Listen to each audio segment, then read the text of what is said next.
এই কথাটা কেন বললাম, কারণ সারা বিশ্ব জুড়ে এখন করোনা মহামারী চলছে। সেখানে দেখুন বাংলায় কিন্তু সুস্থতার হার এবং বাংলায় ভালো হয়ে বাড়ি ফিরে যাওয়ার হার, আর আমাদের মতো এখনো যারা ঈশ্বরের আশীর্বাদে আমরা করোনা এফেক্টেড হইনি তাদেরও হার অন্য রাজ্যের থেকে অনেক বেশি। এটা কিসের জন্য? না আমাদের সচেতনতার জন্য এবং আমাদের মুখ্যমন্ত্রীর অত্যন্ত কার্যকারিতার জন্য, তাই তো? তো আজকে প্রথমবারের জন্য আপনাদের এই ব্যারাকপুর সুকান্ত সদনে আসতে পেরে এবং সত্যি আজকে ভীষণ ভালো লাগছে। তার কারণ উত্তমদা, বালুদা এবং এখানকার যারা নেতৃত্ব সবাই আমাকে বারবার বলেছিল, তো আজকে আমি আপনাদের সামনে আসতে পেরেছি। দেখুন আজকে আপনাদের সবার মনে হবে যে এই সুজাতা তো কিছুদিন আগে বিজেপিতে ছিল, আজকে কেন টিএমসিতে এলো? নিশ্চয়ই এটা মনে হচ্ছে, আর এটাই স্বাভাবিক। আপনাদের জায়গায় আমি থাকলে আমারও তাই মনে হতো। কেন জানেন? এই বিজেপি দলটা বড্ড ভেগধারী, বড্ড অভিনয়টা ভালো পারে, বাস্তবটা কিছুই পারে না। তার কারণ দেখুন, আপনাদেরকে বলেছিল কি ক্ষমতায় আসার আগে প্রত্যেকের অ্যাকাউন্টে 15 লাখ টাকা যাবে। আমি জানতে চাই এখানে কজনের অ্যাকাউন্টে 15 টাকাও গেছে? যায়নি। আবার দেখুন বলেছিল নাকি কালা ধন উদ্ধার হবে। কালা ধন আর সাদা ধনের ফারাকটাও তো বিজেপি জানে, আমরা তো জানি না। ঠিক আছে, আমরা জানি একটাই, সেটা হচ্ছে মূলধন। আর ওই মূলধন থাকলে আমরা পরিশ্রম করে লুচি লুচি করে খেতে পারবো। এবার কালা ধন কি উদ্ধার হলো? কালা ধন একটা টাকাও উদ্ধার হলো না, বরং বিজেপির বড় বড় নেতাদের কালো কালো ধনগুলো সুইস ব্যাংকে রয়ে গেল। তাই তো, তাদের কালো টাকা কালো ধন সুইস ব্যাংকে রয়ে গেল, একটা টাকাও এলো না। আর এদেশ থেকে মেহুল চোকসি, নীরব মোদি, বিজয় মালিয়া আরো অনেক অনেক লোক যারা বিজেপিকে মূলধন দিয়ে মুনাফা কামিয়েছে, তারা আমাদের দেশ ছেড়ে পালিয়েছে। এবং বিদেশে যে বিজেপির নেতাদের বদান্যতায় কোথাও সেখানে বিদেশ মন্ত্রী জড়িত, তাড়াতাড়ি পাসপোর্ট করে তাকে বিদেশ পাঠিয়ে দিয়েছে। কোথাও স্বরাষ্ট্রমন্ত্রী জড়িত, সেটা তাড়াতাড়ি বিদেশে চলে যেতে পারে। এইসব করে তারা বহাল তবিয়তে আছে। যে ব্যাংকগুলো একসঙ্গে মার্জ করে গেল, আজকে ভাবুন, আজকে আমাদের এই United bank of India, Allahabad bank, এগুলো আমাদের গর্ব ছিল কিনা বলুন? এখানে বেশিরভাগ লোকের ইউবিআই তে অ্যাকাউন্ট আছে কিনা? কিন্তু আজকে সেই ব্যাংকগুলো করলো কি? এই বর্তমান বিজেপি সরকার এবং অর্থমন্ত্রী সেই ব্যাংকগুলোকে মার্জ করে একসাথে করে দিল। এতে কি লাভ হলো? না সেই ব্যাংকগুলোর টাকাকে দিনের পর দিন লুটে এই নীরব মোদি, এই মেহুল চোকসি, এই বিজয় মালিয়াদের মতো লোকেরা আজকে বিদেশে, লন্ডনে, আমেরিকাতে যে ফুর্তিতে বিলাস বেসনে জীবন কাটাচ্ছে, আর আমার আপনার মতো সাধারণ মানুষগুলো ধুকে মরছি আমরা। আজকে ব্যাংকে তো এখানে মনে হয় অনেকেই আছে রিটায়ার্ড পার্সন, বা আমার মতন যারা অনেকেরই বাবা কাকারা সরকারি চাকরি করে। আজকে দেখেছেন ব্যাংকের সুদের অ্যামাউন্টটা কোথায় পৌঁছেছে? নিশ্চয়ই খেয়াল করেছেন, মাত্র 4%, 2.5% যে ঠেকেছে। কেন? বিজেপি তোমাদের, আমাদের টাকাগুলো কি তোমাদের বাবার টাকা নাকি? হ্যাঁ, তোমাদের বাবার টাকা। তোমরা আমাদের টাকাগুলোকে নিজেরা মেরে নিয়ে বড় বড় কেল্লা বানাচ্ছ, কালো ধন বানাচ্ছ, আর এইসব চোরগুলোকে, ডাকাতগুলোকে বিদেশ পাঠিয়ে দিচ্ছ। কেন? তারা ওই আম্বানি, আদানি, চোকসি, ফোকসি, এরা সব তোমাদের বিজেপির গেটে, মানে বিজেপির যে কোষাগার আছে সেখানে টাকা ঢোকাচ্ছে। সেই জন্য তাদের সব দোষ ছাড়। আর লজ্জা লাগে না? তোমাদের নেতারা আমাদের যুব নেতাকে তার নাম ধরে বলে না, তাকে ভাইপো নামে আক্রমণ করে। মানে তারা বিজেপি নেতাদেরকে জানতে চায়, তারা নিশ্চিত বানের জলে ভেসে এসেছে। বুঝেছেন? কোন পিতৃ পরিচয় থেকে শুরু করে কিচ্ছু নেই। তাই তো নইলে ভাইপো ভাইজি তো আমরা সবাই কারো না কারো।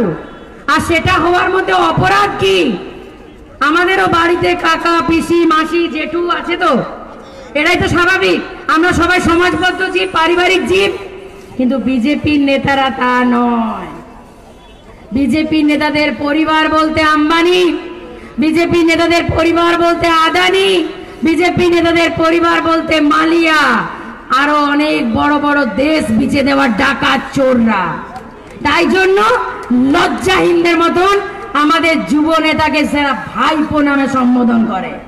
আমি তো বলে যাচ্ছি আপনাদের ব্যারাকপুরের মাটি থেকে, সেই সব বিজেপি নেতাদের, রাজ্য নেতাদের থেকে শুরু করে কেন্দ্র নেতাদের, যদি তোমরা মায়ের দুধ খেয়ে থাকো, বাপের বেটা হয়ে থাকো, আমাদের যুব নেতাকে নাম ধরে বলো, তবে বুঝবো তোমাদের সত্যি বুকের পাটা আছে। আর না হলে বলবো অভিষেক বন্দ্যোপাধ্যায়ের নাম করতে ভয় পাচ্ছ, মমতা বন্দ্যোপাধ্যায় তো অনেক দূর, তার আগে আমরাই খাসি কেটে দেব। আগে আমাদের সাথে লড়াই করো, তারপরে অভিষেক বন্দ্যোপাধ্যায়, আর মমতা বন্দ্যোপাধ্যায় তো অনেক দূর। তোমাদের তো যোগ্যতাই নেই, মমতা বন্দ্যোপাধ্যায়ের ফুৎকারে উড়ে যাবে তোমরা।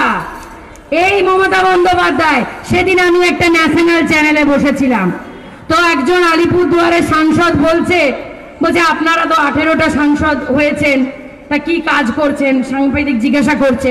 তো তিনি তখন বলছেন, না আমরা 2019 থেকে কাজ শুরু করেছি বলেই তো 18টা সাংসদ জিতেছে।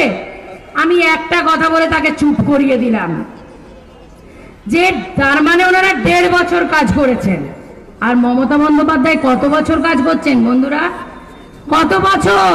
এই দলটাই তো 1998 সালে তৈরি হয়েছে। আর সেই কোন ছোট্ট বয়স থেকে 16 বছরের কিশোরী লড়তে লড়তে লড়তে লড়তে 1984 সালে জায়েন্ট কিলার হয়ে যাদবপুর থেকে জিতে আসে এমপি হয়ে। তাহলে হিসাব করুন, তখন তো আমার জন্মই হয়নি। তাহলে এরা নাকি 19 থেকে লড়াই করেছে। তাহলে এবার আপনাদেরকে জবাবটা দিতে হবে আগামী বিধানসভায়, যে যদি 19 সাল থেকে বিজেপি লড়াই নাকি করেছে, সেখান থেকে নাকি 18টা এমপি পেয়েছে, তাহলে হিসাব করুন, যদি মমতা বন্দ্যোপাধ্যায় 84 সাল থেকে আপনাদের পাশে দাঁড়ানোটা হিসাব হয়, কতগুলো বিধানসভা পাওয়া উচিত আগামী বিধানসভায়? হিসাব করলে 200 পার এখনই। কিন্তু বিজেপির নেতা আছে একজন, তিনি রোজ কোনোদিন দলিত বাড়িতে খায়, কোনোদিন বাউল বাড়িতে খায়, কোনোদিন মতুয়া বাড়িতে খায়। বলি কি, কারু বাড়িতে একদিন বসে খেলে সেই বাড়িটার যন্ত্রণায় বোঝা যায় না, তো সেই সমাজটার যন্ত্রণা কি করে বোঝা যাবে? হ্যাঁ, আমি নিজে একটা দলিত সম্প্রদায়ের মেয়ে, আমি নিজে একটা পিছড়ে বর্গ সম্প্রদায়ের মেয়ে। এতই যদি দলিতদের সম্মান থাকতো, এতই যদি শিডিউল কাস্টদের সম্মান থাকতো, আমাকে তাহলে দল ছাড়তে হতো না। ঠিক আছে, আমি দেখলাম যে আমরা তো জীবনটা একটাই পাই, আর মরবো একবার। বারবার মরাটাকে কাপুরুষের মরণ বলে, আর একবার সৎ সাহসে মরাটাকে শহীদ বলে। তো শহীদ হব, কাপুরুষ হব না। তাই জন্য বন্ধুরা ঠিক করলাম যে একটা জীবন, সেই জীবনে আমাদের দুটোর প্রতি সব থেকে বেশি দায়বদ্ধতা থাকে। কি বলুন তো? বাবা মার প্রতি, যাদের জন্য এখানে দাঁড়িয়ে কথা বলতে পারছি, আর একটা হচ্ছে সমাজের জন্য। তো আমি যদি আমার সমাজটার কথাই যে পরে অ্যাসেম্বলি পার্লামেন্টের মাধ্যমে সমাজের কথা তুলে ধরতে না পারি, আমার মতন পিছড়ে বর্গ সম্প্রদায়ের মেয়েদের যন্ত্রণার কাহিনী তুলে ধরতে না পারি, তাদের সাথে তাদের বঞ্চনার জন্য অধিকারের লড়াই লড়তে না পারি, কোথাও এই জীবনটা স্বার্থপরের জীবন হয়ে যাচ্ছে না? তো সেই স্বার্থপরের জীবনটা চাইনি, চেয়েছি একটা জীবনে মানুষের জন্য কিছু করব। আর তখন মনে হয়েছে যে নারী হিসাবে একটা নারী নেত্রীর হাত ধরবো, যার নাম মমতা বন্দ্যোপাধ্যায়। যে মানুষটা 16 বছর বয়স থেকে জীবনে সংগ্রাম করে করে করে আজ আপনাদের মনের সিংহাসনে বসে আছেন। বিজেপির রাজ্য সভাপতির মতন মঞ্চে সিংহাসনে বসতে হয় না, মমতা বন্দ্যোপাধ্যায় আপনাদের মনের সিংহাসনে, দিলের সিংহাসনে বিরাজ করছেন। তাই জন্য দেখুন আপনাদের ডিস্ট্রিক্ট প্রেসিডেন্ট থেকে শুরু করে আমাদের সমস্ত সাংসদরা পর্যন্ত একই চেয়ারে বসে। আর ওখানে কয়েকদিন আগে বুঝলেন 3 বছর 4 বছর ধরে জল মাপছিল, পাঁচিলের ওপর বসেছিল একজন ধান্দাবাজ নেতা, ধান্দাবাজ পাল্টিবাজ যাই বলি, ঘুঘু থেকে শুরু করে স্বার্থপর জালি লালচি। এখানে অনেক নন বেঙ্গলি আছে, তাদেরকে বোঝানোর জন্য বললাম লালচি। সেই নেতা পাঁচিল টপকে গেল কি জন্য না, মমতা বন্দ্যোপাধ্যায় থাকলে তো পশ্চিমবঙ্গে। আর আরেকটা ইচ্ছে হয়েছিল কি বলুন তো, সেই মনে আছে নারদা, ঠিক আছে, তো সেটার হাত থেকে বাঁচারও ইচ্ছে হয়েছিল। সেই কারণে তাকে পাল্টিবাজ হয়ে এত বছর 10 বছর তাকে তৃণমূল কংগ্রেসের তরফ থেকে মমতা বন্দ্যোপাধ্যায়ের দয়াতে, আপনাদের দয়াতে, মেদিনীপুরের মানুষের দয়াতে সে যে দিনের পর দিন, মাসের পর মাস, বছরের পর বছর ভোগ করে গেছে, তারপর নির্লজ্জের মতন বলে কিনা যে আমি বঞ্চনার শিকার। বলে নাকি তার করোনা হয়েছিল, কেউ খবর নেয়নি। তা আমার বাড়ি ভাঙচুর হয়েছিল, আমার বয়স্ক বাবা মার বাড়ির ইলেকট্রিসিটি কেটে দেওয়া হয়েছিল, বিজেপির কোন নেতা খবর নেয়নি। তাহলে কি করা উচিত? আজকে এত বছর সে এমএলএ, এমপি, মিনিস্ট্রি, চেয়ারম্যান সব পদ ভোগ করে এসে তার মনে হলো যে তৃণমূল বঞ্চনা করেছে। আরে আসল বঞ্চনা তো তুমি তৃণমূলকে করেছো, এবং তুমি ছিলে ক্যান্সার। তাই জন্য সেই ক্যান্সার হওয়া আঙ্গুলটা আমরা কেটে বাদ দিয়ে দিলাম যাতে বাকি দলটা বেঁচে যায়। আপনারা সবাই জানেন যে আমাদের যদি শরীরের কোনো একটা অংশে ঘা হয়, সেটা যদি ক্যান্সার ফর্ম করে, ধরুন কড়ি আঙ্গুল হোক, পায়ের আঙ্গুল, হাতের আঙ্গুল, ডাক্তার কি বলে যখন দেখে আর সারবে না, বলে দেখুন শুনতে খারাপ লাগবে আপনাদের, কিন্তু ওই আঙ্গুলটা যদি কেটে বাদ দিয়ে দেন বাকি শরীরটা বেঁচে যাবে, বলে তো। তাহলে আমরা কি ভাববো যে ওই আঙ্গুলটা থাকবে আমাদের গোটা শরীরটা পছন্দই দেওয়ার জন্য? না, ঠিক আছে কষ্ট সহ্য করে আঙ্গুলটা কেটে নি বাবা, বাকি শরীরটা বেঁচে গেল। তাই এই সব এই মেদিনীপুরে এই অধিকারীদের মতো এই বেনো জলগুলো আমাদের দল থেকে যত তাড়াতাড়ি বেরিয়ে যাবে বন্ধুরা, আমার দলটা, এই মমতা বন্দ্যোপাধ্যায়, অভিষেক বন্দ্যোপাধ্যায়, বালুদাদের, সৌগতদাদের দলটা গঙ্গা জলের মতো শুদ্ধ হয়ে যাবে। আর যে দলে আপনাদের মতন ভালোবাসার মানুষ থাকে, পাশে থাকে জনগণ, আপনারাই জনতা জনার্দন। আপনারা আছেন বলে আমরা এখানে দাঁড়িয়ে কথা বলতে সাহস পাই, আপনারা আছেন বলে এমএলএ হয়, আপনারা আছেন বলে এমপি হয়, আপনারা আছেন বলে মিনিস্টার হয়, আপনারা আছেন বলে কাউন্সিলর হয়, এমনকি পঞ্চায়েত প্রধানও আপনারা আছেন বলে হয়। তাই যে দলে আপনাদের মতো মানুষের আশীর্বাদ থাকে সে দলে একটা অধিকারী গেলে কিচ্ছু আসে যায় না, বিশ্বাস করুন। ঠিক ক্যান্সারের মতো কেটে বাদ দিয়ে দেওয়া হয়েছে। আসলে বিজেপি নাকি ক্ষমতায় আসবে, রাজ্যে তাদের কোনো নেতাই নেই। সেই মমতা বন্দ্যোপাধ্যায় বাড়ির নিচে দাঁড়িয়ে আছে, কখন পচা আলু পচা ডিম মমতা বন্দ্যোপাধ্যায় ফেলবে, আর ওরা লুফার জন্য দাঁড়িয়ে আছে, লুফে নিয়ে তারা নাকি নেতা। এবার ভাবুন, যে দলটাতে 7 দিনে 7 জন মুখ্যমন্ত্রী আবার লড়াই হয়, সেই দলটা নাকি ক্ষমতায় আসবে। ক্ষমতায় এসে কি হবে বন্ধু? এখানে অনেকের আত্মীয় স্বজন ত্রিপুরা বা আসামে থাকে, আশা করি একটু তাদেরকে ফোন করে জেনে নেবেন যে ত্রিপুরায় তো এই প্রথমবার বিজেপি গভর্নমেন্ট, কেমন চলছে। আসামে তো প্রথমবার বিজেপি গভর্নমেন্ট, কেমন চলছে।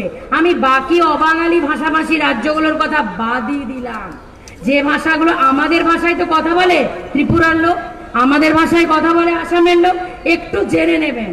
তারপরে আপনাদের ওই মহামূল্যবান কোটি কোটি টাকা দামি ওই ভোটটা, সেটা বুঝে ইভিএম বা ব্যালট বাক্সে ডালবেন।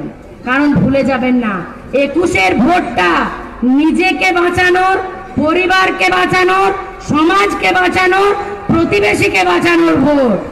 আর এই ভোটে আমরা মমতা বন্দ্যোপাধ্যায়কে, আমাদের প্রিয় দলনেত্রীকে, ভারতবর্ষের একমাত্র মহিলা মুখ্যমন্ত্রীকে তৃতীয়বারের জন্য ক্ষমতায় জিতিয়ে আনবো এবং পশ্চিমবঙ্গে পুনরায় তৃণমূল কংগ্রেসের সরকার প্রতিষ্ঠা করব।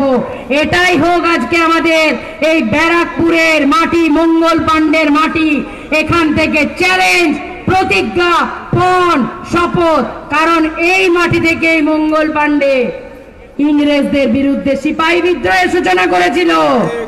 আর আপনাদেরকে এই মাটি থেকে যে ভুলটা আপনারা বিগত 2019-এর লোকসভায় করেছেন বা বিধানসভা উপনির্বাচনে করেছেন, সেই ভুল আপনারা 21-এ পুনরায় করবেন না।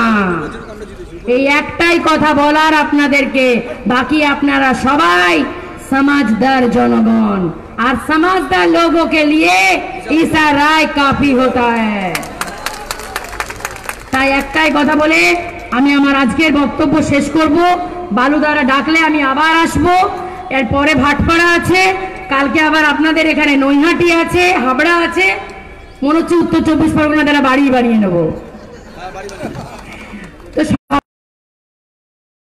তো আমাদেরকে কন্যাশ্রী দিয়েছে, রূপশ্রী দিয়েছে, শিক্ষাশ্রী দিয়েছে, গতিধারা দিয়েছে, সমব্যথী দিয়েছে, এবং আরো আরো আরো আরো বলতে গেলে